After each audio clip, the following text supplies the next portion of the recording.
kita akan melangsungkan webinar tentang keuntungan menjadi penulis sejak muda. Jadi buat teman-teman semua yang gabung di sini, kalau kalian mau jadi penulis, mau tahu apa sih manfaatnya jadi penulis, kenapa harus jadi penulis, pas banget nih kalian mampir ke webinar ini. Tungguin sampai selesai karena kita punya pembicara-pembicara yang kece banget. Ada Pak dosen nih, ada Bapak Kevin Nobel Kurniawan, Bapak dosen Sosiologi di Universitas Indonesia. Lalu ada Mas William. Wah, Mas William nih bukunya banyak banget ya yang diterbitin di Obor. Nanti mungkin Mas William bisa sharing-sharing. Terus tadi ini nih saya ada tamu spesial nih, Mas Hafiz. Mana ya orangnya ya? Nah, Mas Hafiz ini saya agak bingung nih manggilnya Mas atau Bapak ya, karena Mr. Hafiz, Mr. aja ya. Mr. Hafiz ini jauh-jauh datang dari Malaysia nih teman-teman. Nggak datang deng, apa nih, live bareng kita dari Malaysia. Oh iya, sebentar ya.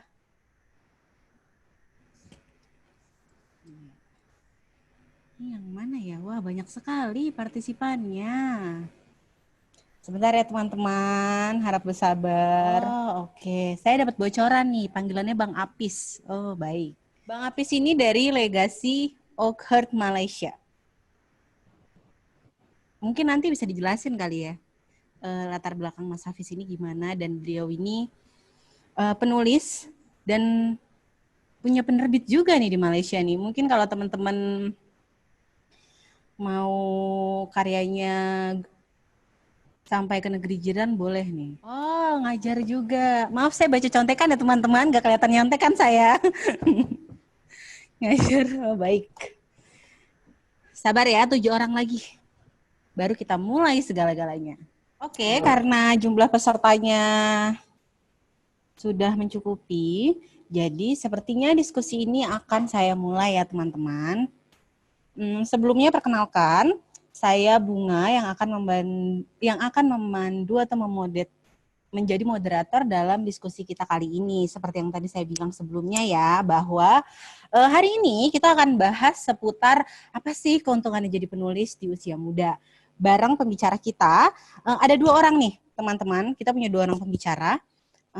Yang pertama itu ada Kevin Nobel Kurniawan, beliau adalah dosen sosiologi dari Universitas Indonesia. Lalu yang kedua ada Mas William. Mas William ini sudah menerbitkan banyak buku banget nih di Obor. Nanti kita sharing-sharing ya sama beliau. Nah, selain 2 orang itu, saya punya tamu spesial yang jauh banget live dari Malaysia. Ada Bang Apis atau Mas Hafiz. Mana nih? Ada tuh ya kalau kalian nge-scroll gambarnya. Nah, sebelumnya nih, sebelum kita memulai sharing-sharing ini yang nanti akan dimulai oleh Pak dosen kita, Mas Kevin, semoga sudah ready ya. Nah, saya mau membacakan beberapa peraturan terlebih dahulu agar situasinya kondusif.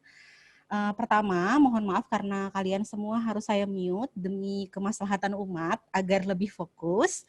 Lalu yang kedua, saat join pada meeting Zoom kali ini, tolong di-rename nama akun Zoom-nya dengan nama asli ya. Jadi nanti kalau kita ada sesi tanya jawab, lebih enak nih manggilnya. Tadi ada yang namain pakai Galaxy J7 tuh, saya bingung nanti kalau dia nanya Galaxy J7 gitu kan, gak lucu gitu. Oke, tolong di-rename pakai nama asli. Udah sedih ya pakai meeting online gini yang ketawa gak kedengeran. Diharapkan peserta menggunakan nama asli. Nah, sesuai form pendaftaran kalian ya. Lalu selanjutnya kami nanti akan melakukan sesi tanya jawab. Ketawanya via chat, sedih banget. Oh ya, ini the new normal guys. Oke. Nanti kami akan melakukan sesi tanya jawab. Nanti sesi tanya jawabnya itu baru kalian bisa meng-unmute diri sendiri mungkin ya. Nah, diharapkan teman-teman berpakaian rapi dan sopan serta tidak menunjukkan gambar-gambar yang tidak patut ya. Lalu agar lebih kondusif dan lebih khusyuk, mungkin bisa pakai earphone atau headset supaya lebih jelas terdengar. Dan saya minta tolong untuk tidak melakukan atau tidak memencet tombol share screen, karena nanti bisa mengganggu proses belajar kita. Seperti itu. Sebelumnya, saya hampir lupa nih karena diingatkan. Selamat Hari Raya Idul Fitri ya. Mohon maaf lahir dan batin. Biarpun lebarannya kali ini berbeda, semoga tahun depan kita punya kesempatan untuk ketemu lebaran dan Ramadan yang lebih baik lagi. Sebelum masuk ke sesi materi, saya ada pesan-pesan sponsor yang diwajibkan oleh bosnya Obor, bahwa selama diskusi ini berlangsung, para peserta yang mengikuti diskusi ini mendapatkan diskon spesial dari Obor. Yeay! Aduh, sedih banget ya. Diskon spesial dari Obor. Jadi kalau kalian mau beli buku Obor nih, kalau beli satu ada diskon 25%. Tapi kalau kalian mau langsung beli lebih dari 3 eksemplar dalam satu kali transaksi, kalian berhak mendapatkan diskon sebesar 35%. Nah, selanjutnya kita juga ada diskon nih 20% untuk pre-order buku Pak dosen kita. Jadi Mas Kevin ini menerbitkan buku kisah sosiologi, dan teman-teman bisa memesan ini secara order. Kalau teman-teman ada yang tertarik sama bidang sosiologi atau sekarang ini lagi bersekolah jurusan IPS mungkin, atau mau masuk sosiologi UI mungkin gitu kan, boleh di order ya. Ada masa pre-order 14 hari ke depan dari hari ini, yang tadinya harga normalnya 87.000 satu eksemplar, cuman 69.600 aja. Mungkin kalau belinya lebih dari satu bisa hilang itu 600-nya Mbak Dian ya. Tolong tanggung, maaf. Lalu selanjutnya Obor akan melakukan bongkar gudang sesi ketiga nih teman-teman. Jadi kalian bisa memilih buku apa aja yang Obor punya dengan harga yang pastinya jauh dari harga aslinya. Kayak gitu. Ditunggu ya, rencananya sih bongkar gudangnya itu di bulan Juni. Di follow aja sosial medianya Obor biar kalian gak ketinggalan beritanya. Lalu untuk seluruh buku dari Mas William, jadi Mas William ini ada buku Tidak Ada Yang Namanya Kebetulan, Bertahan Dalam Hujan Pelangi, 3 Tahun Dari Sekarang, Pesan Dari Murid Untuk Guru, Anak Jakarta Barat di Australia, banyak kan. Ini bisa kalian dapatkan dengan harga spesial, diskon 30%. Oke, karena kalian adalah orang-orang yang beruntung yang sudah masuk dalam webinar ini. Oke, saya disuruh nunjukin bukunya. Baik, nih. Kelihatan ya, berasa vlogger. Nih, oke, mantap. Baik, nggak perlu lama-lama. Terima kasih semuanya sudah berpartisipasi bersama kami. Sesi pertama akan diisi oleh Pak dosen kita, Mas Kevin Nobel Kurniawan, yang akan memaparkan materinya tentang apa sih manfaatnya jadi penulis sejak muda. Sebentar ya, saya share screen dulu.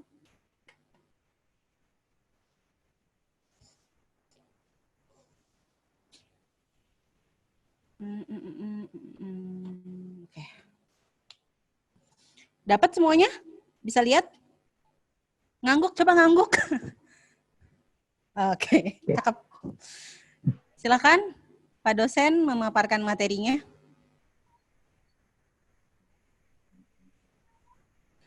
Mungkin bisa tolong di-unmute ya? Halo, tes. Udah masuk suaranya? Oke, masuk. Udah masuk ya? suaranya. Oke, semuanya selamat Idul Fitri. Mohon maaf lahir batin. Panggil saya Mas Kevin aja, nggak usah pakai Bapak dosen. Karena saya masih muda. Tolong jangan asosiasikan. Menolak tua ya? Iya. Saya baru 26.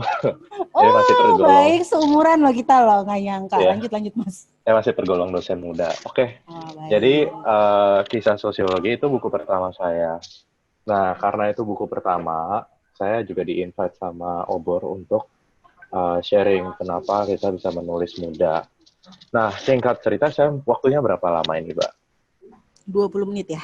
20 menit, lumayan lama itu. Oke. Jadi, kita mulai bahas tentang menulis. Kita mulai dari apa yang membuat kita sulit untuk menulis. Nah, saya percaya adik-adik dan teman-teman semua yang join dalam grup ini pasti mempunyai keinginan untuk menulis atau bakat untuk menulis, hanya bingung gimana menyampaikannya. Saya juga termasuk orang yang seperti itu. Bahasa Indonesia saya bukan yang terbaik waktu saya masih di SMA. Nilai bahasa Indonesia saya bukan yang tertinggi, tetapi bisa menjadi penulis. Itu ada caranya. Nah, kita bongkar dulu apa yang sebetulnya menjadi kesulitan kita untuk menulis. Kita mulai dari poin yang pertama, yaitu kita tidak percaya diri. Ini jadi tipikal masalah masyarakat Indonesia secara menyeluruh, yaitu kita tidak mempunyai kepedean untuk menulis. Itu yang jadi masalah. Dan itu adalah masalah yang wajar. Jadi masalah menulis itu bukan masalah menulis saja, tapi masalah pendirian dan kepribadian kita. Jadi ada sebuah pepatah yang bilang, ketika kita menulis, kita bukan menyampaikan atau mengalirkan kata-kata dalam sebuah tulisan di atas kertas. Tetapi sebetulnya kita sedang mengalirkan jiwa kita di dalam sebuah kertas untuk dirasakan oleh orang lain. Kenapa kita sulit untuk menyampaikan isi itu? Itu karena kita belum mempunyai kepribadian yang utuh. Jadi itu yang pertama. Jadi masalah kepercayaan diri belum dibangun. Lalu yang kedua, kita mempunyai sistem pendidikan yang kurang baik. Jadi kalau teman-teman, siapa di sini yang masih melewati masa-masa UN? Ada yang masih mengikuti masa UN? Kalau masih mengikuti masa UN, di chat ya. Siapa yang pernah mengikuti UN dan tidak suka pada UN? Saya pun terhitung di antaranya. Saya kan jurusan IPS, jadi kalau saya mengerjakan UN, itu tidak diberi kesempatan untuk menulis. Semua tulisan, termasuk catatan-catatan, itu di kertas coretan, bukan di dalam kertas ujian.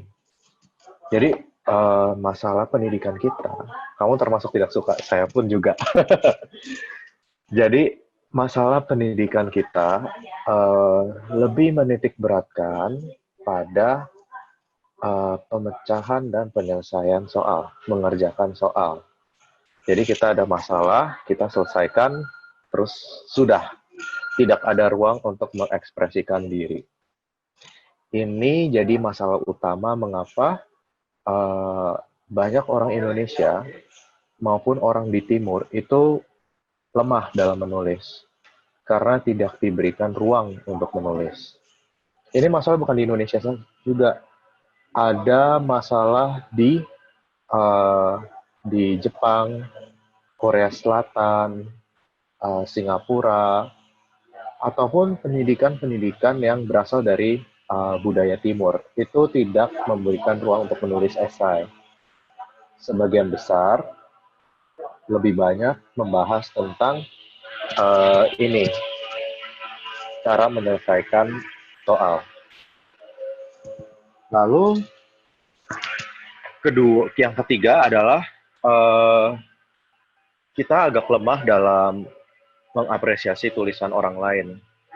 Jadi ketika kita sulit untuk mengapresiasikan tulisan orang lain, maka kita agak berat untuk bisa menulis. Jadi masalah utama kita itu memang kemampuan untuk berterima kasih dan juga untuk bilang terima kasih atas tulisanmu, terima kasih atas sharingmu. Kan tulisan bukan hanya soal menuliskan tugas ya di atas kertas, tapi bagaimana membagikan membagikan keinginan kita ke orang lain. Hal-hal pribadi dalam diri kita bagikan ke orang lain. Nah, itu yang sebetulnya juga butuh dibangun, sikap apresiatif. Terakhir, ini yang paling sulit dan yang paling bermasalah adalah gangguan dari luar, yaitu medsos, game, TV. Saya sendiri bermain medsos. Saya suka mengikuti kegiatan medsos. Aduh, maaf, ini ada suara di luar. Saya mengikuti medsos. Saya suka scrolling. Jadi sehari saya nggak nyadar scrolling bisa sampai 2 jam. Main game bisa lebih dari berjam-jam. Saya juga gamer. Tapi ketika saya mikir-mikir, sebetulnya jumlah waktu yang panjang itu bisa dipakai untuk menulis. Sebenarnya kita ikut medsos untuk apa sih? Kita ikut medsos, kita ikut game, karena kita ingin dikenal dan mengenal orang lain. Kita sulit untuk menulis karena kita merasa menulis itu hanyalah sebuah beban atau tugas. Tetapi sebetulnya lewat tulisan kita bisa saling mengenal dan dikenal. Itu jadi 4 masalah utama di Indonesia. Oke, Mbak. Silakan, next. Nah, jadi jangan takut salah kalau menulis. Orang yang tidak berani menulis salah, tidak akan menjadi penulis yang baik. Tidak ada penulis yang sempurna. Jadi, setiap langkah menuju yang sesuatu yang lebih baik, selalu bermula dari sesuatu yang buruk. Jadi, jangan pernah takut kalau menulis itu sulit. Kedua, tulisan itu tidak harus berat, tidak harus susah, tidak harus kompleks maupun akademis atau gimana. Saya sendiri punya tanggapan bahwa di kepala orang Indonesia adalah menulis yang hebat itu harus jadi bahasanya super sulit, kalimatnya panjang. Padahal enggak. Penulisan yang baik adalah penulisan yang sederhana tapi mendalam. Jadi tulislah dari hati kita masing-masing. Mulai dari sesuatu yang kita suka. Dan mulai belajar membaca. Baca buku, baca mulai dari yang sederhana dulu. Merenungkan hidup, mendengarkan orang lain. Semua itu dirangkai dalam sebuah ingredient. Jadi itu jadi modal untuk menulis. Lalu sering berbicara dengan diri sendiri. Jadi ketika kita menulis, sebenarnya yang terjadi kan kita sedang berbicara dengan diri sendiri.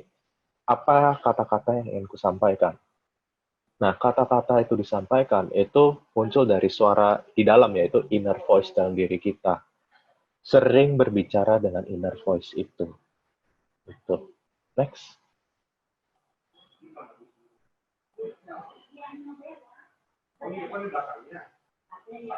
Oke, ini kayaknya giliran Mas William bukan? Ini bagian Mas William nih mungkin setelah ini. Ada lagi yang mau ditambahin, Mas Kevin? Apa ya? Mungkin ada yang ingin nanya, ada yang nanya tuh, Mbak. Apakah materinya disampaikan ke email? Mungkin kalau bagian pertanyaannya kita kumpulin setelah Mas William ngomong juga kali ya, atau akun yang nanya mewakili yang lain ya. Oke. Nih biasanya nih kalau menjadi penulis tuh yang repot adalah menemukan gagasan utama. Lalu kemudian yang jadi persoalan selanjutnya adalah mengembangkan gagasan utama itu jadi sebuah tulisan yang enak dibaca. Kira-kira Mas Kevin gimana nih? Waktu menulis buku Mas Kevin itu yang pertama, yang perdana, awal mula mau nulisnya tuh gimana? Menentukan gagasan utamanya gimana, lalu melakukan pengembangannya seperti apa, dan mengatasi writer block saat menulis tuh seperti apa? Silakan. Jadi waktu saya nulis buku yang pertama, itu berdasarkan buku yang ini. Jadi ini dosen saya, Profesor Karmanta Sunarto, dia pakar ilmu sosiologi di Indonesia. Nah, beliau menulis buku ini, terus saya jadi terinspirasi kan. Oh, kalau Bapak bisa menulis tentang konsep-konsep sosiologi, saya buat aja tentang teori-teori sosiologi gitu. Waktu itu saya lagi studi di luar, Mbak, lagi studi di Inggris. Lalu di situ saya diajar sama satu dosen yang melarikan diri dari Nazi. Jadi dia kabur dari Nazi karena mau dibunuh. Lalu dia bilang sama murid-muridnya, setiap orang tuh harus menulis. Setiap orang tuh harus bisa mengekspresikan diri. Nah, di situ saya mulai pikir, bagaimana saya bisa menulis buku pertama. Lalu saya kepikiran, gagasan pertama saya, tujuan dari menulis adalah, saya ingin nulis tentang buku teori untuk orang Indonesia. Untuk mahasiswa sosiologi di Indonesia. Karena teori itu kan cerita ya. Orang Indonesia kalau dengar teori itu rasanya kayak kepala pusing. Sebenarnya enggak, teori itu adalah cerita. Makanya saya pakai namanya kisah sosiologi, bukan teori sosiologi, kisah sosiologi. Dan dimulai dari 15 tokoh yang paling penting menurut saya. Lalu saya tulisin, saya bikin refleksinya. Jadi buku itu bukan buku teks saja, tapi buku refleksi gimana kita berelasi dalam keseharian kita. Nah, dari situ saya punya gagasan bahwa saya ingin membangun dan memahami tentang relasi manusia. Baru dari situ ngalir semuanya. Gitu. Oke. Oke. Jadi mungkin Ada teman-teman blognya udah nggak? bisa dapat gambaran ya. Kalau Mas ada ada Ada nggak? blognya nggak? Ada lah.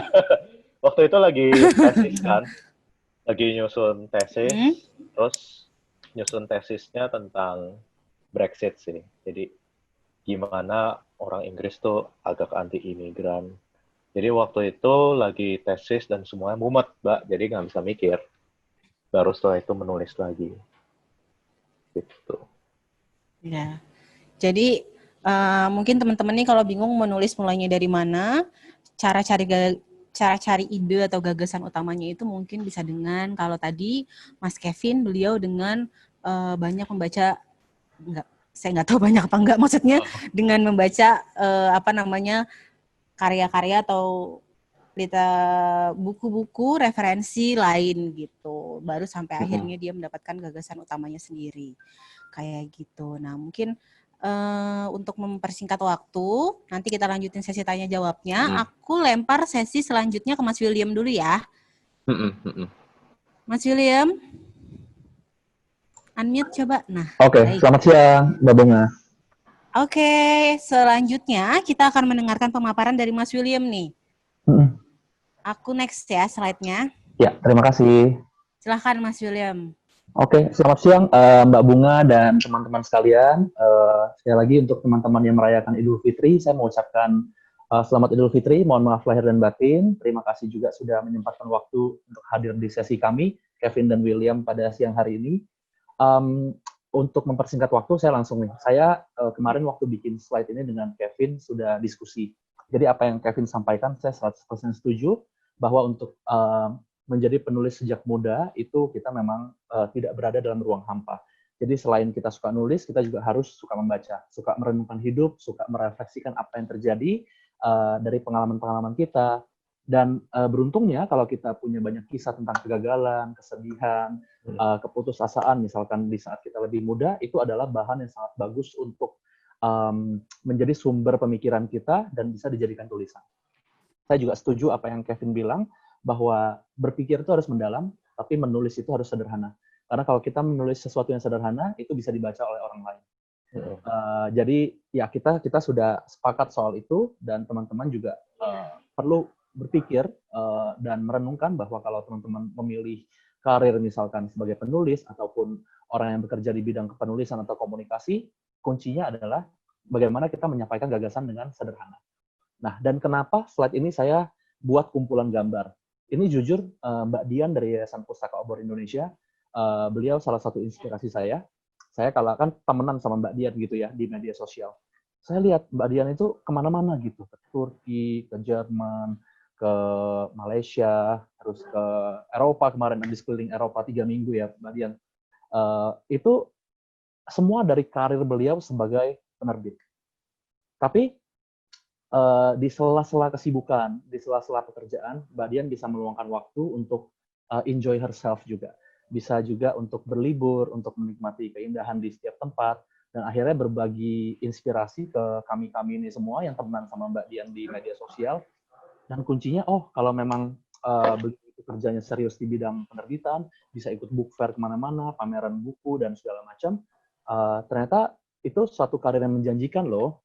Nah, dan topik siang hari ini saya senang sekali karena keuntungan menjadi penulis sejak muda, dari apa yang Mbak Dian lakukan dan share di media sosialnya, saya coba buka nih Facebook sama Instagram saya.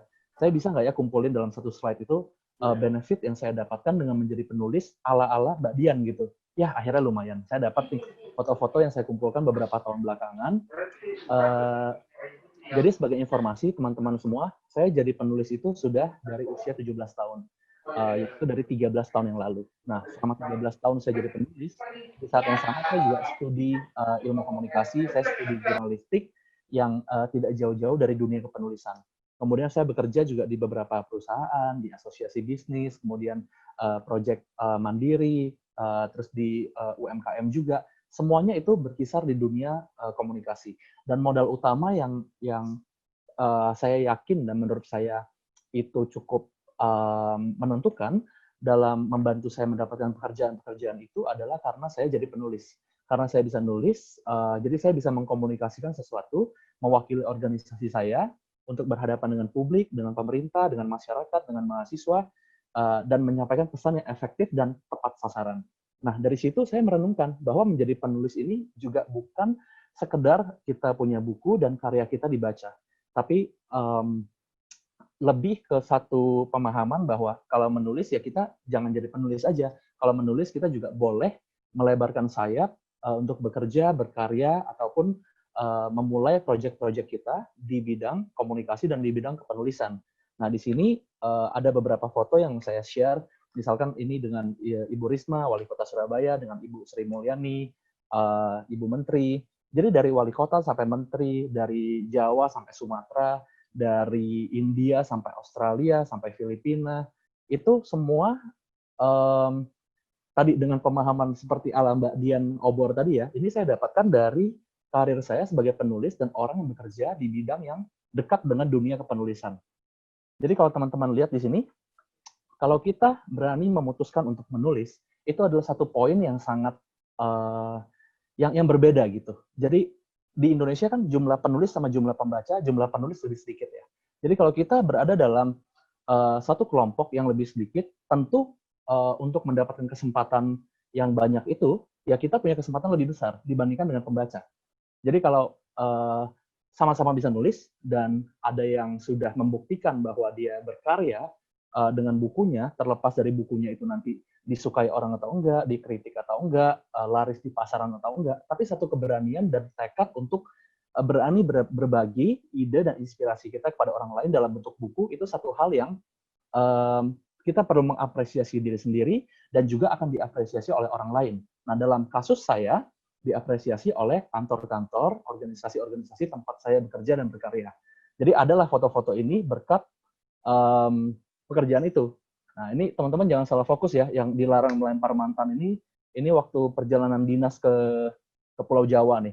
Jadi saya waktu itu ada proyek komunikasi juga, berkomunikasi dengan pemerintah daerah setempat, kita membantu menggerakkan ekonomi lokal. Nah, tugas saya mengumpulkan informasi, kemudian melakukan konsultasi dengan pemangku kepentingan setempat, dan kemudian akhirnya menuangkan dalam bentuk tulisan.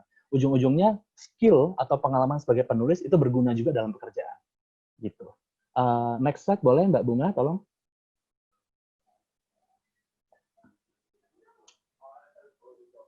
Ya, ini yang megang buku ketiga saya, beliau Profesor Mari Elka Pangestu. Beliau itu sekarang berkarya di World Bank di Amerika Serikat. Beliau pernah jadi menteri di era Pak SBY selama 10 tahun, guru besar di Universitas Indonesia. Beliau mentor saya, juga seseorang yang dari waktu ke waktu berbagi inspirasi dan membantu mengarahkan saya khususnya dalam dunia akademik.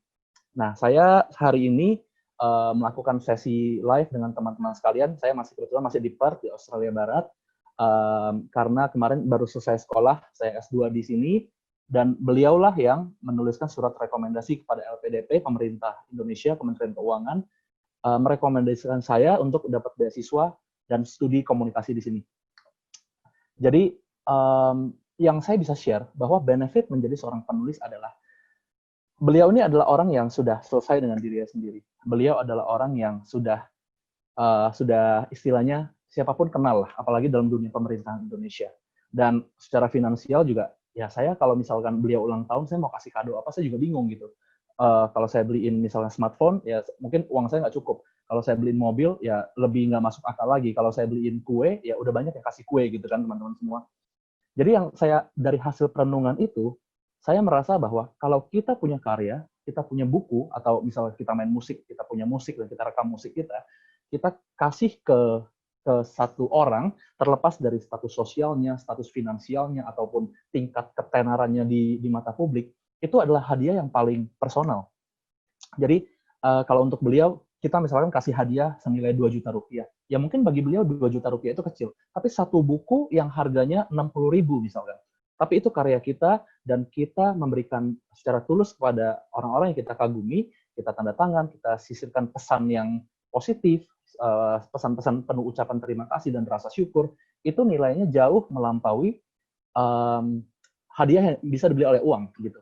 Jadi kalau teman-teman memutuskan untuk mulai menulis dan akhirnya berani menerbitkan bukunya dan bukunya terbit, mau bukunya nanti di pasaran lakunya 500 atau 5.000 eksemplar, itu hal nomor sekian. Tapi hal nomor satunya adalah membangun suatu istilahnya apa ya, interaksi sosial, pergaulan, persahabatan dengan orang-orang yang kita kagumi, dengan teman kita, dengan teman kerja, dan intinya dengan siapapun.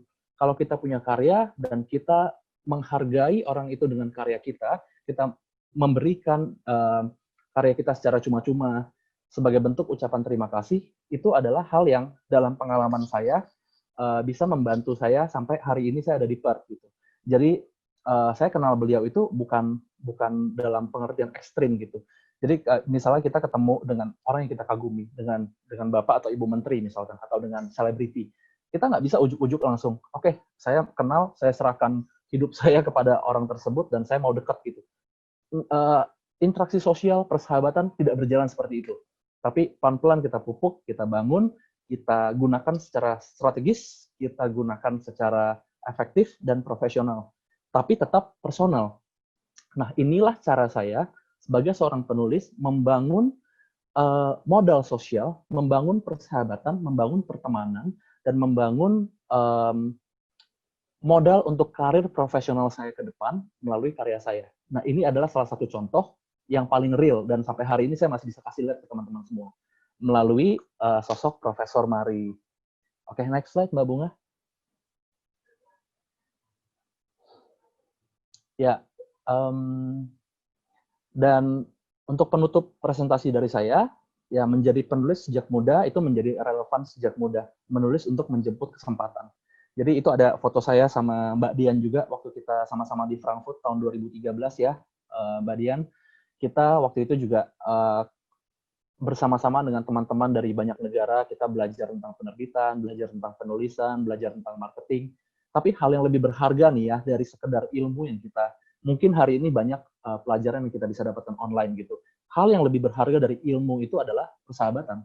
Jadi dengan menulis, ya kita lebih relevan dari orang yang tidak menulis. Dan kalau kita sudah jadi relevan untuk orang yang menulis, dan ada kesempatan untuk menulis, itu kita bisa ambil. Terlepas dari apakah kita penulis yang dalam mata masyarakat itu sudah hebat, sudah best-selling author misalkan, atau kan masih penulis pemula, itu tidak masalah sama sekali. Intinya, untuk teman-teman semua, mulai aja dulu, rangkum idenya, ingat apa yang tadi Kevin bilang di awal, kita boleh punya pemikiran yang mendalam, tapi sampaikan secara sederhana. Kalau kita mau menulis, kita tidak berada dalam ruang hampa juga. Banyak membaca, banyak merenung, banyak melihat ke belakang pengalaman kita. Memang kita harus move on, itu sudah intinya. Tapi looking back atau melihat ke belakang untuk mendapatkan inspirasi menulis kita, justru itu adalah hal yang menentukan karya kita itu original atau enggak. Jadi kita nggak meniru orang lain. Kita punya pikiran sendiri, kita punya pengalaman sendiri, akhirnya kita sampaikan pesannya apa, pelajarannya apa, moralnya apa, dan itu bisa jadi buku. Dan kalau itu bisa jadi buku, dan bisa menyentuh kehidupan satu orang aja dengan buku kita, ya kita sudah menambah pahala, tanpa harus ketemu langsung dengan orang itu. Jadi intinya juga, ya kalau teman-teman sekarang terlepas dari usia berapa, ya nggak harus dari muda juga. Nanti kalau misalkan sudah lebih tua juga nggak apa-apa sebenarnya. Tapi ya siapa yang mulai lebih awal, ya akan lebih awal juga punya kesempatan yang saya tunjukkan lewat foto-foto pada siang hari ini. Gitu teman-teman semua. Thank you, Mbak Bunga. Mbak Bunga masih di mute. Maaf.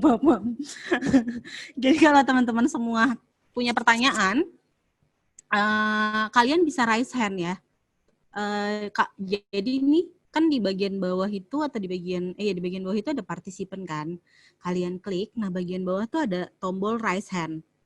Kalau kalian lihat, atau kalau kalian aduh bingung Kak gitu, ya udah drop aja pertanyaan kalian di chat biar ringkes. Kayak gitu. Nah, sebelum kita memasuki sesi tanya jawab, sebelumnya mendahului yang lain, saya nanya duluan ya Mas William ya. Mas William ketika baru jadi penulis di usia yang cukup muda banget ya, 17 tahun udah jadi penulis loh. Itu waktu itu buku pertamanya yang ditulis apa sih? Kalau boleh tahu? Sorry, judulnya atau topiknya? Judulnya aja ya. Ya. Itu pesan dari murid untuk guru. Siapapun bisa melakukan kesalahan. Oh, oke. Jadi itu isinya kayak gimana tuh buku pertamanya dulu tuh? Rumusnya Secara sama kan, kayak yang Kevin bilang tadi sih, Mbak. Jadi saya punya pikiran yang mungkin sedikit lebih dalam memaknai masa-masa bersekolah, tapi saya coba sampaikan secara sederhana ini supaya teman-teman pembaca ngerti inti yang saya mau sampaikan itu apa. Ada satu kegelisahan, ada satu kekecewaan, ada satu kemarahan juga. Nggak apa-apa marah, tapi sampaikan dengan karya gitu. Tentang dunia. Jadi ini buku isinya ini ya, cerita masa-masa menyebalkan waktu sekolah ya gitu. Cuman dikemas dengan cara yang sangat sopan dan bijak gitu ya. Ya, banyak yang bilang nggak sopan juga sih. Baik kalau gitu. Nah, ini aku sebenarnya sepertinya akan lebih enak kalau misalnya pertanyaannya dikumpulin lebih banyak. Nah, sebelum kita mulai sesi tanya jawab dan sebelum Mas Kevin dan Mas William ini menjawab beberapa pertanyaan, aku boleh lempar ke Bang Apis dulu ya? Boleh. Boleh, oke. Bang Apis mana nih harangnya nih? Oh, ini dia. Silakan di-mute Bang Apis. Namanya sebenarnya Mas Hafiz. Saya nggak tahu apa kata Mas itu relevan digunakan untuk orang Malaysia atau tidak. Semoga baik-baik saja ya. Semoga Mas Hafiz tetap mengerti gitu. Nah ini Mas Hafiz dari Malaysia ini bisa diceritain nggak nih Mas Hafiz sibuk apa sih di Malaysia? Background-nya latarnya seperti apa sih gitu? Hai, Assalamualaikum warahmatullahi wabarakatuh dan juga salam sejahtera teman-teman dari Indonesia. Semoga baik-baik saja ya. Saya itu sebenarnya kalau tadi sebenarnya datang ke sini sebenarnya untuk lebih dapat belajar, dapat mendengar cerita perkongsian daripada Kevin dan juga William. Tetapi tak menyangka harus bersuara juga.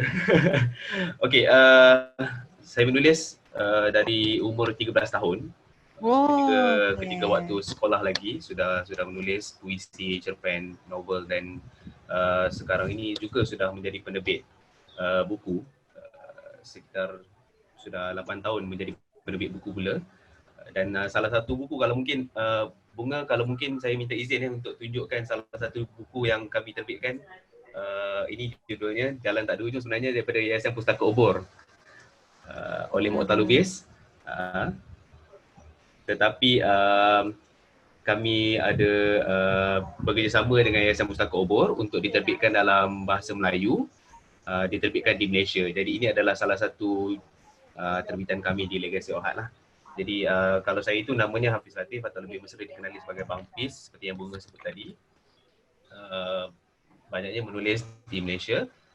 Dan sekarang ini jadi penerbit buku untuk puisi, cerpen, novel, esei-esei kritikan sosial dan sebagainya lah. Kalau mungkin saya boleh tunjuk sikit di kesempatan ini antara judul-judul buku yang ada. Wah. Mungkin boleh. Kayak vlogger ya? Kalau mau jadi vlogger saya harus begini. Iya, benar. Kalau vlogger harus begini ya. Jadi ini ada ini cerpen. Kalau begini puisi. Ini semua adalah penulis-penulis dari Malaysia yang kebanyakannya sekitar berumur bawah 30 tahun. Jadi sebab itu tadi saya sebenarnya tertarik dengan topik yang dibincang oleh Kevin dan William kerana soalnya adalah keuntungan menjadi penulis sejak muda, dan di Legasi Ohad penulis-penulisnya harus berumur lebih muda daripada saya sendiri. Kalau saya tahun ini 35 tahun. Jadi penulis-penulis harus lebih muda daripada saya kerana kita mau melihat dan kita mahu groom penulis-penulis ini untuk lebih menjadi orang yang lebih baik dengan penulisan mereka masing-masing, menyampaikan manfaat kepada para pembaca. Itu latar belakang sedikit lah, bukan. Terima kasih. Oke. Nah ini kalau Bang Apis nih selain punya penerbitan juga kan juga nulis nih. Mungkin bisa sharing nih, Bang Apis kalau nulis tuh dapat mencari gagasan utamanya tuh seperti apa gitu. Terus mengatasi writer blocknya seperti apa kayak gitu. Mungkin bisa di-share. Okey, ada 3 perkara yang paling utama yang guru-guru saya pernah kalau boleh saya berkongsi dengan teman-teman ya. Ada 3 perkara paling utama yang guru saya selalu ajar saya untuk terus kekal mencari idea supaya boleh terus menulis. Yang pertama sekali, saya setuju dengan apa yang Kevin dan William sebutkan juga awalnya tadi. Sastrawan negara kami, Datuk Dr. A. Samad Said ataupun lebih dikenali sebagai Pak Samad yang menulis novel Salina. Beliau memesan kepada kami semua sebagai penulis, pesannya haruslah membaca, membaca, membaca, membaca, baru menulis. Jadi harusnya banyak membaca. Jadi Banyak baca dulu ya baru nulis ya. dan banyak membaca ini kita harus kita harus lebih pelbagaikan, diversify kita punya bahan bacaan. Bukan hanya tertumpu kepada satu bacaan. Misalnya kalau kita minat puisi, kita hanya baca puisi saja. Tidak. Kita harus mempelbagaikan bahan bacaan kita supaya kita boleh dapat banyak input yang akan menjadi bahan bantu untuk kita menulis karya-karya kita. Itu yang pertama yang pesan oleh guru saya. Yang kedua, kenapa kita harus menulis untuk mengelakkan daripada writer's block? Pastinya adalah untuk menyampaikan kecerdikan bangsa. Ini guru saya bilang, untuk menyampaikan untuk menyampaikan kecerdikan bangsa, kita harus lebih banyak berlatih untuk menulis. Setiap hari jangan gagal untuk menulis walaupun di media sosial, walaupun di medsos. Jadi kalau kita sudah ada Instagram, kita sudah ada Facebook dan sebagainya, jadi kita menggunakan media sosial untuk berlatih. Oke, untuk Saputra mungkin kepencet kali ya, bisa di close dulu. Maaf Bang Apis. Ya, tak apa. Nah, yang boleh saya teruskan? boleh, silakan. Okey, yang kedua tadi adalah untuk menyampaikan kecerdikan bangsa, dan yang ketiga yang pesan oleh guru saya adalah kita sebagai penulis, kita adalah perakam zaman. Kita adalah orang yang mendokumentasi persekitaran kita. Jadi yang paling dekat dengan diri kita, misalnya novel pertama yang saya tulis adalah pengalaman saya sendiri ketika di zaman sekolah. Ada berlaku pembunuhan di salah satu blok di sekolah saya, dan saya ambil kisah yang paling dekat itu untuk saya garap menjadi novel. Jadi mungkin kalau di permulaan ini, kita jangan terlalu bercita-cita besar untuk melihat perkara-perkara yang lebih besar, tapi cuba lihat apa yang paling dekat dengan diri sendiri dahulu untuk kita mulakan penulisan kita. Itu mungkin antara yang saya boleh kongsi dululah, Bunga. Terima kasih. Jadi cari hal-hal paling dekat dengan diri kita ya untuk menulis ya. Itu pesan guru saya sendiri. Sebab kalau kita mau mencari yang besar, ya insya-Allah boleh akan ketemu. Tapi awalnya tu kita harus cari yang lebih dekat dengan diri sendiri dahulu juga untuk kita sampaikan kepada halayak. Oke, kalau kayak gitu. Makasih banget ini, terima kasih banyak Mas Hafiz sudah mau sharing-sharing. Semoga baik-baik dan sehat-sehat saja ya di sana ya. Jangan kemana-mana dulu. Ya, saya masih kekal di sini, insya-Allah. Iya. Nah nih teman-teman, kita akan mulai memasuki sesi tanya-jawab. Sebelumnya sudah ada Mas Amrizal dan Mas Kevin Rizal yang melakukan raise hand. Mungkin Mas Amrizal.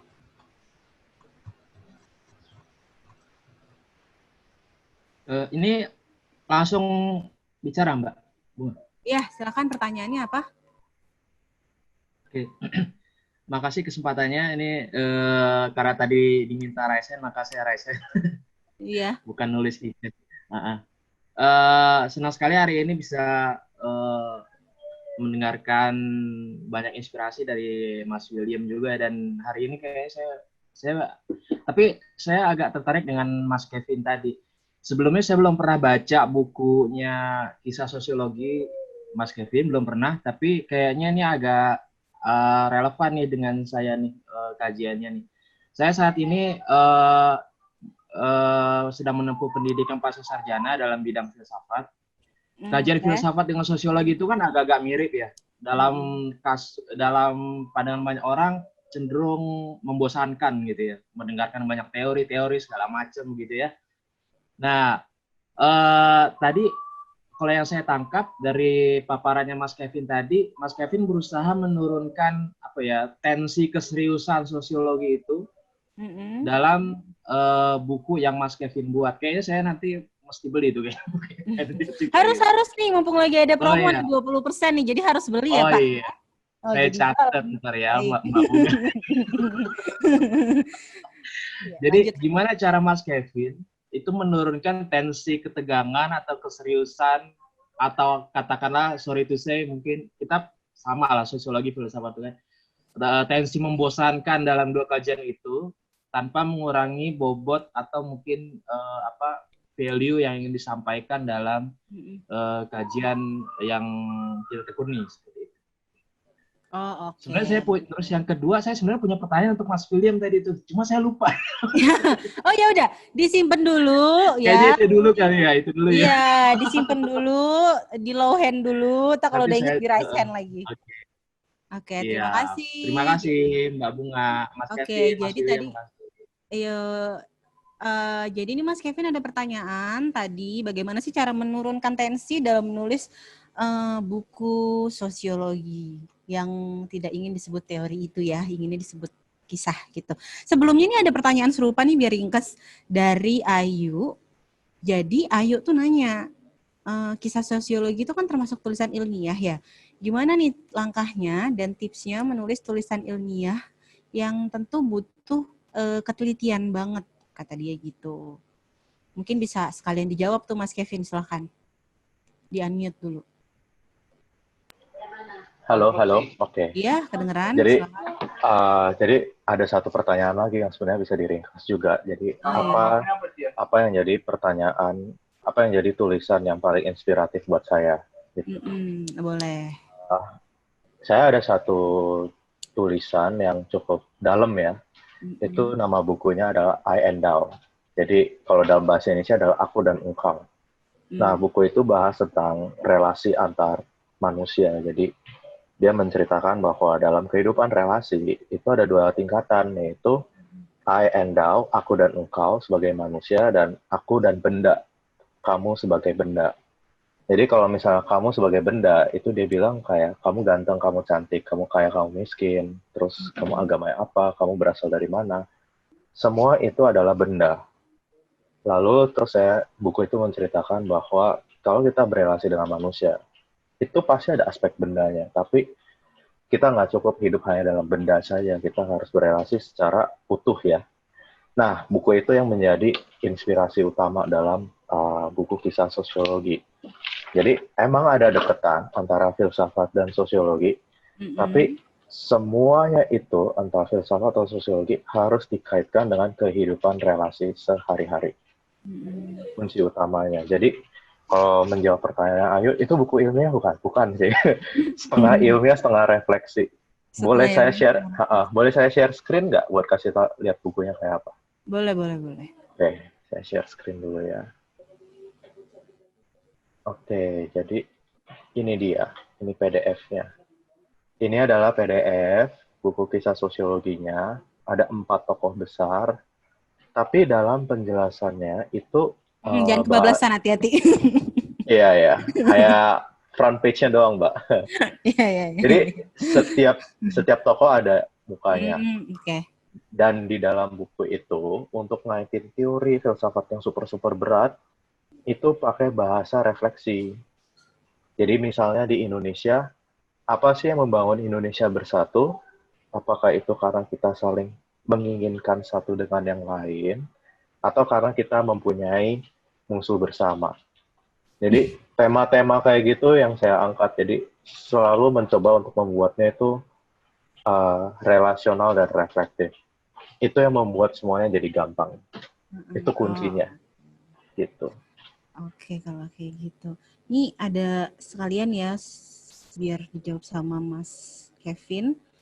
Nah, ini ada yang nanya nih, dalam menulis apakah diperlukan kajian teori seperti menulis skripsi? Aduh, pusing banget.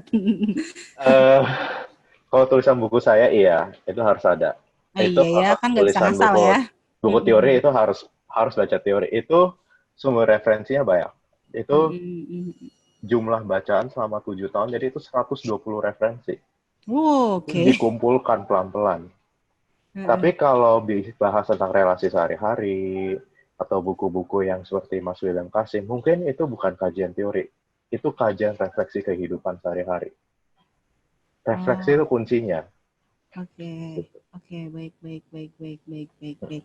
Nah, lalu nih ada yang nanya nih, gangguan dari luar itu banyak dan lumrah. Apalagi ada banyak informasi dari media sosial dan bagaimana cara kita menjadi seorang penulis yang menghadapi gejolak informasi yang ada di medsos dan membuat gangguan medsos tersebut menjadi peluang. Dan membuat gangguan medsos tersebut menjadi peluang. Mas nggak mau di-uninstall aja itu Instagram. Kalau saya di Instagram ikutinnya binatang-binatang lucu, terus hal-hal yang lucu. Jadi saya bingung gangguannya apa. Oh iya iya. Mungkin lebih bijak aja ya Mas ya main Instagramnya karena Instagram saya kurang bisa jawab itu deh. Iya ini saya bantuin jawab nih, kebetulan saya anak medsos di Instagram itu ada algoritmanya Mas. Jadi ketika Mas cari yang itu terus maka yang keluar akan itu terus gitu karena Instagram membaca sesuai behavior dari penggunanya gitu. Kalau misalnya Instagram sudah terlalu mengganggu ada baiknya di-uninstall. Nanti kalau misalnya tulisannya udah jadi di-install ulang kayak gitu. Bagaimana gangguan medsos tersebut menjadi peluang bagi penulis? Jualan buku Mas di Instagram, ya itu udah paling bener. Saya bantuin jawab. Mohon maaf. Nah, nih saya mau mencari pertanyaan yang sekalian gitu, jadi biar enak jawabnya. Nah, ada kesulitan nggak nih dalam melakukan urutan dalam penulisannya? Dalam rangkai kata-katanya, apalagi ini buku teori ya. Sebenarnya kalau urutan itu kan saya bikinnya secara kronologis Pak. Jadi kayak tokoh pertama siapa, tokoh kedua. Jadi itu urutan nggak susah. Tapi mengaitkan teori yang levelnya tinggi dalam bahasa yang super sederhana dan reflektif itu yang berat. Nah itu jumlah ini mungkin bocoran. Berapa kali saya merevisi draft? Ada yang mau coba tebak? Silakan di chat, silakan tebak berapa. Kalau banyak orang kira bahwa saya sekali tulis buku itu langsung jadi, itu pasti salah total. 2 kali, 25 Mbak, ternyata. Oh, baik. 25 kali. Debak. Untuk bahasain yang super berat jadi sesederhana. Dan karena emang buku teori di Indonesia menurut saya kurang kompeten sih. Dia harganya 190.000, 400 sampai 500 halaman, bahasanya berat. Jadi kalau dibikin sesederhana mungkin dalam harga yang murah, itu semua orang bisa baca. Itu tujuan saya, karena saya nggak mau orang tuh beli buku yang susah-susah tapi nggak bisa ngerti. Oh, oke. Baik kalau kayak gitu. Nah nih, selanjutnya aku move ke Mas William ya. Boleh, ini jangan di-unmute, nanti kita tektokannya biar gampang, Mas Hafiz, Mas Kevin, dan Mas William. Oke. Nih, Mas William. Ini banyak sekali pertanyaannya. Ya, alhamdulillah ya. Oke. Nih ada yang nanya nih. Platform yang cocok untuk menemukan penerbit buku. Pertanyaannya unik-unik ya kalau lagi online gini ya. Platform yang tepat untuk menemukan penerbit buku. Oh mungkin dia mau nanya gini, dulu waktu pertama kali nulis kok bisa langsung diterbitin sih bukunya, gimana caranya tuh gitu kali ya nanyanya. Silakan Mas William. Ya, jadi saya jawabnya dari dua sudut pandang teman-teman semua. Waktu saya usia 17 tahun sama hari ini. Nah, waktu usia 17 tahun, waktu itu kan hal yang paling besar dalam dunia penerbitan ya penerbitan konvensional gitu kan. Seperti Obor salah satunya. Jadi saya sebelum ke Obor, saya sudah ditolak oleh 7 penerbit sampai ke 8 ke Obor. Saya dimotivasi oleh tim dari Obor, oleh Ibu Kartini waktu itu.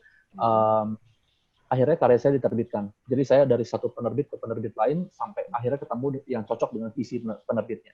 Tapi mungkin jawaban untuk konteks tahun 2020, saya tahu sih banyak platform penulisan buku digital. Dan Obor juga menyesuaikan juga dengan perkembangan zaman. Jadi ada buku yang diterbitkan dalam bentuk fisik, ada juga nanti e-booknya. Dan itu kerjasama dengan beberapa platform. Nanti bisa ditanya langsung. Orang yang ada di atas, di dalam akte, bahasa Mandarin ini mati. Boleh tolong di-mute? Nah, oke. Siap. Lalu kalau untuk sekarang, menurut saya, jadi yang paling mudah kayak pertemuan kita siang hari ini ya, kita memang lagi nggak memungkinkan untuk ngumpul rame-rame dalam satu ruangan. Jadi kita bisa ketemu lewat Zoom, bisa diskusi dan banyak pesertanya. Tapi apakah itu cukup untuk interaksi sosial kita? Ya kalau saya pribadi, saya merasa bahwa di samping Zoom ini, kalau memang memungkinkan, kita ketemu bisa ngopi-ngopi bareng dalam kehidupan nyata, bisa salaman, gitu kan? Terus bisa tatap muka langsung, itu kan juga satu hal yang lebih berharga sebenarnya. Sama dengan buku. Jadi kalau kita bisa, sekarang siapapun bisa bikin blog, siapapun bisa bikin account di platform penulisan digital, dan karyanya langsung bisa dibaca oleh orang lain. Tapi relevansi dari penerbit konvensional yang membantu kita menerbitkan karya dalam bentuk buku fisik itu sesuatu yang masih sangat relevan bagi saya. Karena gini, kalau kita nulis dan kita punya pembaca di platform digital, kita mau share ke orang lain, ya kita paling share linknya kan, lewat WhatsApp, lewat Facebook, dan segala macam. Tapi kalau kita punya buku secara fisik, itu sampai waktu yang lebih panjang, sampai kapanpun, orang lagi nggak ada internet sekalipun, lagi pergi naik gunung misalnya, nggak ada sinyal, dia masih bisa bawa buku kita untuk baca. Kita masih bisa memberikan buku kita kepada orang-orang yang kita sayangi, yang kita kagumi. Jadi dua hal ini sebenarnya berjalan beriringan. Nggak ada satu yang lebih penting dari yang lain. Dan itu balik lagi ke tujuan kita. Kalau memang kita misalkan mau menulis untuk sekedar orang lain baca, ya hari ini langsung tulis kisah aja di medsos, nggak usah takut dibilang curhat di medsos ya, nggak usah peduli apa kata orang, nulis aja di Facebook, post, publish, ada 50-100 yang like misalkan. Ya kita berhasil sebagai penulis satu kisah kecil. Tapi kalau memang kita mau jadi penulis yang karyanya diterbitkan, yang punya buku, ya lakukan lebih dari itu gitu. Jadi nggak ada salah, nggak ada benar, nggak ada satu lebih baik dari yang lain, tapi dalam pandangan saya sebagai seorang yang punya buku secara fisik, ya itu harganya lebih nggak ternilai gitu. Oke. Nah, nih next nih ada pertanyaan lagi. Ini saya kurang paham ini pertanyaan apa curhat ya. Ini saya bacain ya. Perkenalkan, nama saya Anggun Ayutianingsih Putri. Oh, baik, Mbak Anggun. Saya pelajar dari Semarang. Saya mau bertanya nih Kak, gimana sih caranya meyakinkan orang tua kalau kita sebenarnya bisa kok di dunia penulisan walau berbeda dengan jurusan yang sedang dijalani sekarang. Oh, baik. Padahal sebenarnya penulis kan lahir bisa dari mana saja. Gitu. Gimana tuh meyakinkan orang tua bahwa menjadi penulis itu pekerjaan yang menjanjikan gitu? Iya. Kalau saya sederhana sih. Misalkan Mbak Anggun ini lagi dekat sama cowok misalnya. Orang tua nggak suka sama cowoknya. Tunjukin aja baiknya gimana. Ya mungkin ada nyogoknya pakai martabak misalnya gitu ya. Tapi di luar sogok menyogok itu kan bisa juga menunjukkan sisi positifnya. Apa yang unggul dari si calon pasangan ini misalkan. Ya sama dengan buku. Ya kita nggak perlu berdebat kusir soal apakah jadi penulis buku itu bagus atau enggak. Minta izin orang tua untuk mulai menulis. Ya coba aja kalau misalnya kita sibuk gitu kan dengan bidang lain, kita kuliah, kita sekolah, kita bekerja, dan waktu yang tersisa untuk jadi penulis sedikit, ya nggak apa-apa, manfaatkan aja. Ya saya selalu bilang ke teman-teman atau dalam sesi yang lain, ya 600-800 kata sehari itu bisa lah. Kita nulis satu artikel, kita kumpulkan selama 1 bulan, 2 bulan, 3 bulan, itu lama-lama bisa jadi buku, asal kita menemukan benang merahnya. Jadi ya jangan pernah takut untuk menulis. Kalau memang belum bisa nulis buku, punya ide besar untuk buku, ya kecilkan itu melalui artikel-artikel, bikin kerangka karangan yang enak, tulisan-tulisan kecil setiap hari. Kalau memang sudah jadi, baru debat sama orang tua, baru yakinkan, ya udah ada gitu kan bukunya. Ya jangan juga, aduh aku mau misalkan gini, aku mau pasangan yang ABC nih, sifatnya gini, yang agamanya yang rajin, yang pekerjaannya bagus, yang kerja di jadi PNS misalkan. Ya kalau pasangannya belum ada, buat apa juga kita debat? Iya benar-benar. Nah nih, ngatasin moodnya gimana sih kalau misalnya lagi nggak enak gitu buat nulis? Dan ini ada satu lagi nih. Jadi dia sepertinya sudah melakukan apa yang disarankan Mas William dengan melakukan tulisan-tulisan kecil di platform-platform media sosial. Lalu ada yang komen nih, namanya netizen kan ya, mulutnya nggak bisa digembok gitu. Komennya lagi curhat di medsos ya gitu. Nah itu gimana tuh menanganinya? Ya kalau di medsos kan banyak emoticon smile kan, ya udah senyumin aja kalau saya. Maksudnya ya dia mau ngomong apapun kan dia juga bagian dari kita diskusi dan input buat kita juga. Jadi kalau ada yang nggak suka, ada yang menghujat, ada yang nyinyir gitu, ya kita sebagai penulis yang sudah berani sharing karya kita, ya harus nggak boleh terlalu baper gitu. Jadi mungkin untuk input, oh boleh, ya udah lain kali saya kasih sharingnya yang beda deh. Kan kita juga nggak mungkin seumur hidup kita nggak mendengarkan input dari orang lain kan nggak mungkin juga ya. Tapi mendengarkan dan jangan terlalu terpengaruh itu ya boleh lah. Jadi ya kuat-kuatin hati aja. Kalau saya kutipannya si Bapak Habibie itu, kalau ada orang yang menghina kamu, harus bersyukur karena dia sebenarnya lagi mikirin kamu itu. Jadi satu sisi kalau ada orang yang bilang kayak gitu di medsos ya, kita harus tahu bahwa ya, it's not your problem. Itu adalah masalah dia yang tidak suka kamu. Bukan karena kamu menulisnya bagus atau buruk. Nanti kalau kamu misalnya mau bagus, bisa simpen tulisannya. Dari quotes, pelan-pelan jadi paragraf, paragraf jadi artikel, artikel jadi buku. Semua kamu simpen pelan-pelan. Nanti itu akan jadi tulisan tersendiri. Gitu. Oke. Pertanyaan ya? Iya, ini sangat banyak pertanyaan. Saya boleh ini nggak sampaikan dulu kalau misalnya lagi mental block nggak bisa nulis itu gimana? Oh boleh silakan. Okay. Jadi mental block itu normal. Kita jangan anggap bahwa kalau menulis kita lagi ada mental block itu jadi masalah besar. Mental block adalah waktu untuk kita merefleksikan lagi apakah yang kita tulis itu benar atau salah. Jadi kalau benar. Jadi kalau lagi block itu bukan sesuatu yang buruk, tapi itu adalah schedule buat kita melihat kembali apa yang kita tulis. Jadi jangan terlalu merasa takut. Nah, dalam kasus lain, saya pernah dapat satu mahasiswa yang bilang saya lagi mental block, saya benar-benar mental block dan punya masalah dan seterusnya. Itu emang karena dia punya masalah brain problem. Jadi dia ada yang konsumsi narkoba terus akhirnya susah kan.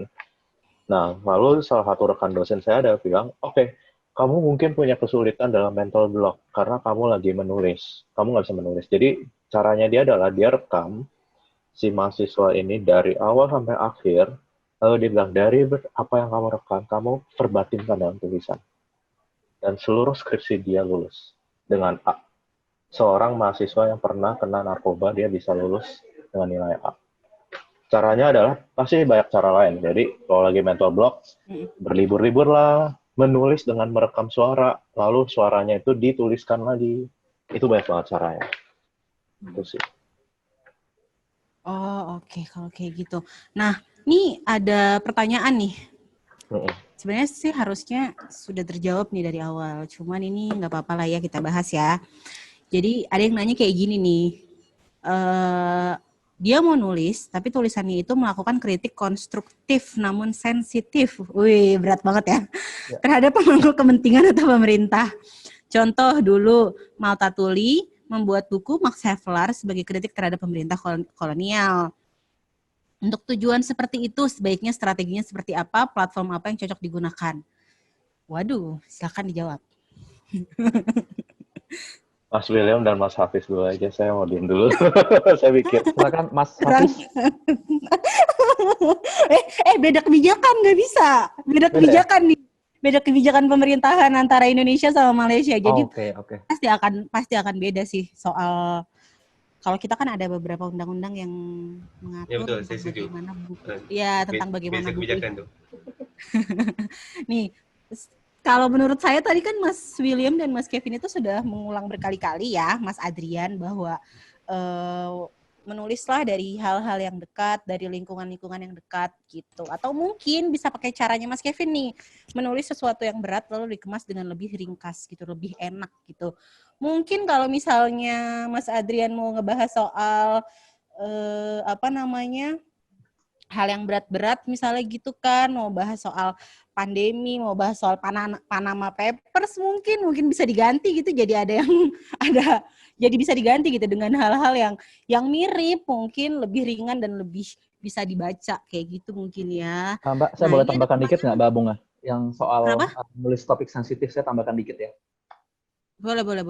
Karena itu yang saya lakukan waktu saya usia 17 tahun dulu. Saya nulis itu dianggap menyinggung banyak pihak, termasuk guru-guru di sekolah saya. Jadi teman-teman untuk menulis hal yang sensitif dan berpotensi untuk menyinggung perasaan orang lain atau profesi tertentu, itu memang kita harus ekstra hati-hati.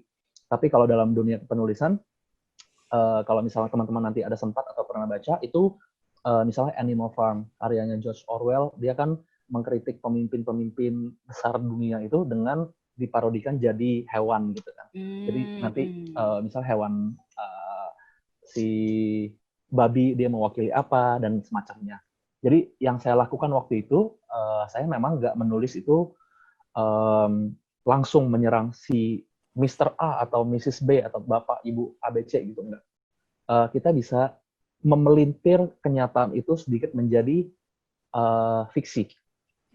Jadi pesannya nyampe, tapi tokohnya diganti namanya, tapi keadaannya, tindakan-tindakannya sama. Dan kalau itu yang kita lakukan, orang yang katakanlah kita jadikan sumber inspirasi menulis dia membaca karya kita, ya secara nggak langsung dia pasti tahu, oh ini kayaknya gua nih gitu loh.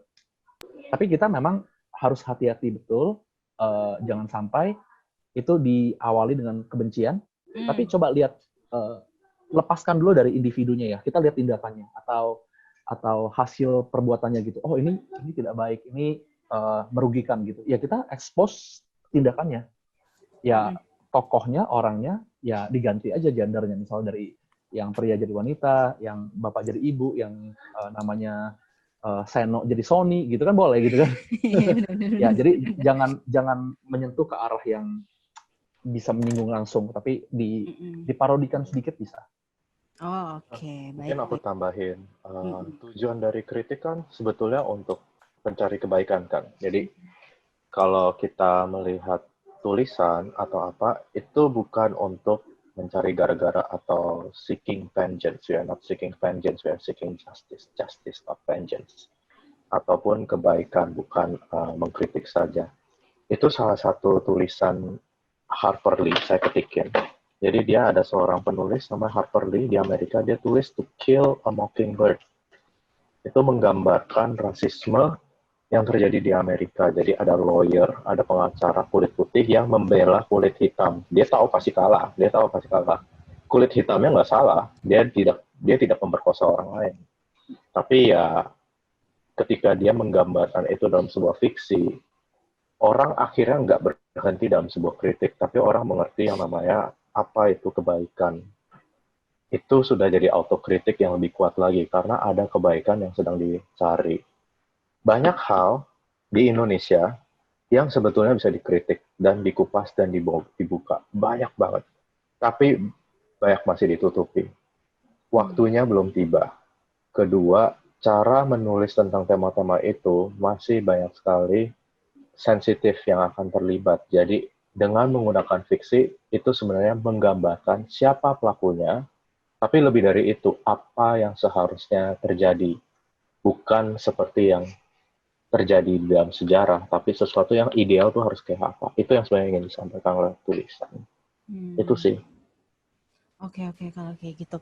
Nah, ini lanjut aku ke Bang Apis ya. Ini ada pertanyaan. Apa perbedaan penerbitan di Malaysia dengan di Indonesia? Tren penerbitan atau penulisan di Malaysia dan di Indonesia saat ini seperti apa nih? Perlukah kita mengikuti tren yang sedang berkembang atau kita tetap pada idealisme kita? Borongan pertanyaannya, silakan. Sebelum tu kalau mungkin saya boleh nak tambah sikit berkenaan dengan tulisan kritikan tadi.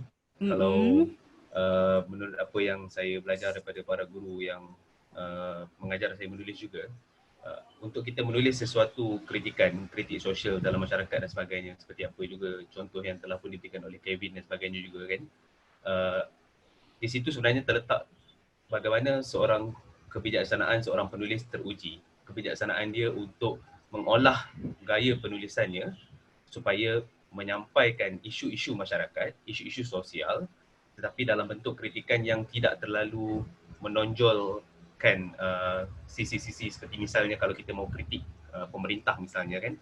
Dan kalau mungkin para penulis juga mesra dengan istilah, kalau di Indonesia saya panggil satira. Di Indonesia mungkin dipanggil sebagai satir. Satir, iya. Ya, kalau di Indonesia kita panggil satira, atau dalam bahasa Inggeris juga dipanggil sebagai satire.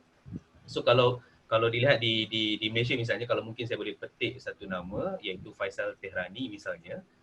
Nama Faisal Tehrani ini seorang penulis yang banyak sekali menyentuh hal-hal berkenaan dengan hak asasi manusia. tetapi beliau menulisnya dalam bentuk satir, dalam bentuk satira, mengkritik pemerintah, mengkritik masyarakat, mengkritik isu sosial, tetapi dalam bentuk yang penuh bijaksana. Jadi kalau mungkin kalau kita mau menulis hal-hal yang kritik sosial begitu, kita harus mencari kebijaksanaan gaya penulisan tersebut sendiri. Itu mungkin saya boleh tambah sedikit lah. Boleh Kevin dengan William, kalau boleh saya tambah lagi sedikit. Boleh banget. Okey, berkenaan dengan soalan yang diajukan, mana ya soalannya tadi? Berkenaan dengan soalan tersebut, trend penerbitan ataupun trend penulisan.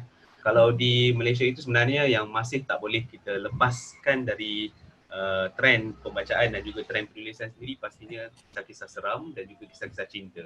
Ini seru banget ni. Kisah-kisah seram, kisah-kisah cinta memang selalunya mendapat sambutan. Tetapi suka untuk saya mengajak teman-teman penulis yang ada di Indonesia juga, sama juga dengan teman-teman penulis kami di Legacy Ohad di Malaysia. Sebagai seorang penulis, untuk kita menulis mengikut trend semasa, dia hanya akan berlaku sementara. Maksudnya trend hanya akan berlaku sementara. Tetapi apa, macam tadi yang Kevin sebut juga, apakah kepribadian kita, apakah pendirian kita sebagai seorang penulis, apakah prinsip yang kita mahu bawa, falsafah yang kita mahu terus pertahankan, itulah perjuangan yang harus kita terus tulis sepanjang hayat kita. Saya suka membaca Pramoedya Anantatur misalnya, bagaimana Pram menulis perjuangan-perjuangannya. Saya suka membaca Mohtar Lubis sendiri dalam Jalan Tak Ada Hujung misalnya, bagaimana beliau mengkritik penulisan, menyampaikan ide-ide yang besar tetapi dalam bentuk yang masih lagi boleh dibaca untuk orang anak-anak muda di Malaysia apa, kan? Maksudnya ikut trend boleh, tetapi dalam masa sama kita harus ada pendirian kita sendiri. Tetapi kalau di Malaysia sebagai penerbit, kalau saya boleh sentuh sikit sebagai penerbit juga ya, Bunga, Kevin dan William dan teman-teman yang lain. Kalau sebagai penerbit, kita ada dua kemungkinan di sini. Satu, gaya penerbitan yang kita mahu kekalkan. Maksudnya kalau kita mahu mendapatkan yalah mungkin jumlah belian yang lebih tinggi, pembaca yang lebih ramai dan sebagainya, yang mengikut trend itu adalah untuk kelangsungan hidup. Tetapi kalau untuk perjuangan individu, perjuangan sebuah syarikat penerbitan sendiri, harus ada gaya yang dikekalkan juga. Jadi kalau kami di Legacy Ohad, kita tak sewenang-wenangnya mengikut trend semasa, tetapi dalam masa sama kita bereksperimen dengan memberi gaya persembahan yang lebih contemporary, dengan lebih segar untuk menarik pembaca-pembaca baharu. Dan kalau yang dilihat ni tadi, yang saya tunjuk contoh-contoh ini tadi semua ya, Bunga, Kevin, William dan teman-teman yang lain, dari segi gaya persembahan ini, seluruh cover dan juga ilustrasi dalam, kita memang sengaja ada ilustrasi dalam dan sebagainya untuk menarik minat pembaca muda. Iya, kelihatan. Contoh-contohnya ada. Ada ilustrasi dan sebagainya. Tetapi dari segi kontennya, dari segi kandungannya itu, sastra kritik sosial lebih berat, lebih ada perjuangannya, lebih ada falsafahnya yang kita mahu bawa.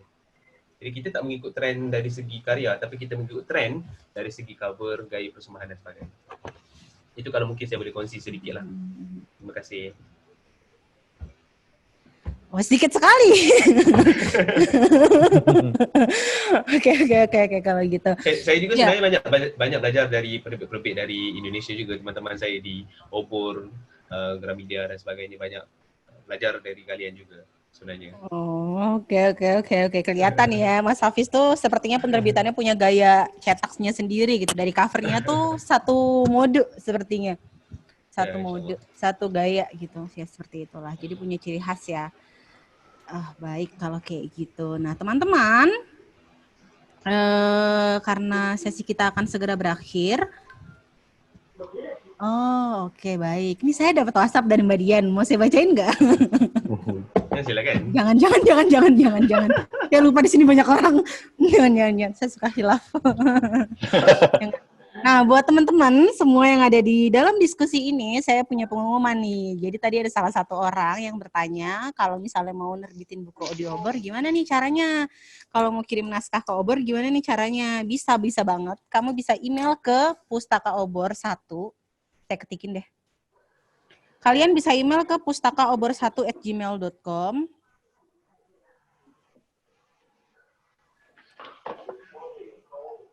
Atau pustakaobor cbn.net.id.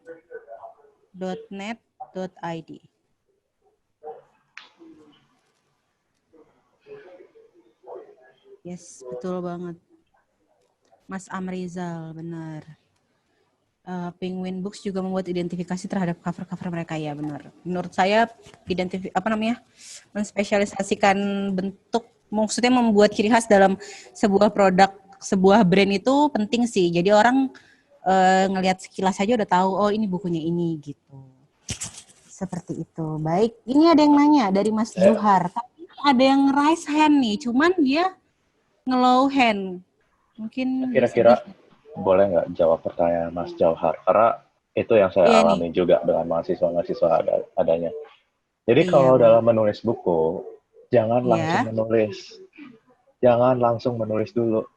Dibuat outline, dibuat gambar, dibuat tulisan. Kalau saya biasanya bikin dalam bentuk main point.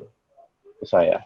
Kalau bukan dalam main point, kamu suka menggambar, dibuatlah dalam bentuk ini gambar yang kamu suka, misalnya pohon. Gagasan utamanya itu apa? Itu tangkai utama. Apa yang menjadi akarnya? Apa concern yang ingin kita bahas? Lalu dimasukin buah-buahnya. Main point buah pertama apa? Main point buah kedua apa? Dibuat dulu gambar. Lalu waktu kamu lagi menulis, dicentang satu persatu. Gambar yang pertama sudah selesai. Main point pertama sudah selesai. Lalu seiring itu dilatih, nanti akan tahu kok bagaimana menulis dengan lebih rapi. Biar gak muter-muter. Gitu. Oke. Kalau dari Mas William biasanya mulai nulis gimana nih caranya? Kalau Mas Kevin kan bikin poin-poin. Saya sama, tapi saya bawa smartphone kemana-mana. Itu kalau ada inspirasi dalam satu masa tertentu, saya langsung menuliskan. Terus juga saya pernah sampaikan dalam sesi sebelumnya, ya gunakan panca indera kita, apa yang kita lihat, apa yang kita rasakan, apa yang kita baui di situ, apa yang kita sentuh, dan perasaan yang kita rasakan pada momen tertentu, itu kan harus kita tangkap, kita tulis dalam bentuk bullet point, poin-poin itu baru nanti kita jahit jadi buku. Oh, oke. Kalau Mas Hafiz, gimana? Kalau saya, sebab saya itu sering bergerak ke sana sini lebih banyak. Jadi pada awalnya untuk idea itu ditangkap seperti yang William sebutkan tadi, saya lebih banyak menggunakan voice recorder di telefon. Untuk tak hilangkan idea tersebut dahulu. Jadi kadang mungkin tengah memandu kereta, driving dan sebagainya, ada idea terus tangkap. Di rumah, kalau di depan skrin ni saya tak dapat nak kongsikan dengan teman-teman, saya banyak menggunakan sticky notes ini sticky notes yang berwarna-warna ni. Saya asingkan mengikut bab-bab tertentu sebagai, kalau mungkin istilahnya saya boleh typekan di sini. Commute.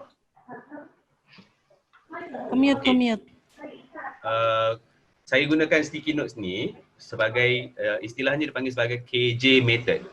Bentar saya mungkin Kevin dengan William tahu KJ method? Saya belum tahu. Bentar okey. Saya typekan di situ KJ method, mungkin kalian boleh cari lagi. Menggunakan sticky notes untuk mencatat idea-idea ringkas untuk dikembangkan menjadi lebih besar. Saya lebih banyak menggunakan mind mapping untuk merangka dan saya buat storyboard juga untuk merangka cerita saya. Itu kalau saya buat.